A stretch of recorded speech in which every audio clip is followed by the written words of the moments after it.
ராஜேந்திரன்.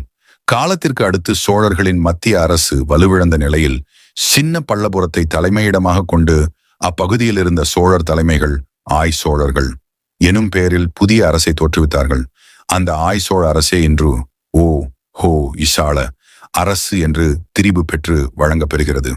தங்களின் அரசை தாய் அரசான சோழ அரசிடம் இருந்து வேறுபடுத்தி காட்டுவதற்காகவும் மக்களை தங்களின் புதிய ஆய் சோழ அரசின் ஒரு குடையின் கீழ் ஒருங்கிணைப்பதற்கும் கன்னடம் என்கிற ஒரு மொழியையும் தோற்றுவிக்கிறார்கள் ஆய் சோழர்கள்.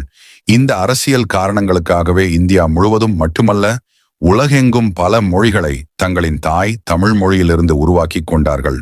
அப்பகுதியில் ஆளுமை செலுத்த புதிய அரசுகளை உருவாக்கி கொண்ட தமிழர்கள். பல்லர்களின் மிக முக்கியமான பிரிவுகளில் ஒன்று ஆய்ப்பல்லர்கள். இந்த ஆய்ப்பல்லர்கள் பெரும்பாலும் சோழ அரசில் பெரும் பங்கு வகிப்பார்கள். உலகம் முழுதும் ஆய் என்ற பெயரில் பல்வேறு ஊர்களில் பல்லர் என்ற குடி அடையாளத்தோடு காணப்படுகின்றன. பழனிக்கு அருகில் உள்ள ஆய்க்குடி என்ற பல்லர்கள் மட்டுமே வசிக்கும் ஊர் இதற்கு ஒரு சான்று. எனவேதான் ஒய்சாள அரசு ஆய்ப்பல்லர்களின் ஊரான சின்னபல்லபுரத்தை தலைமையிடமாக கொண்டு தொடங்கப்பட்டது. ஒய்சாள அரசை கட்டமைக்க பெருஞ்செல்வத்தை அளித்த இரு நபர்களில் ஒருவர் பெயர் செட்டிமல்லா. சோழர்களின் ஆதிக்கத்திலிருந்து தங்களை காத்துக்கொள்வதற்காக பெரும்பாலும் பாண்டியர்களோடு அரசியல் கூட்டு வைத்துக் கொண்டனர் ஆய் சோழர்கள். எனவேதான் ஆய் சோழ அரசனான வீரபல்லாளன் பாண்டியனின் மகளை மணமுடித்துக் கொண்டான்.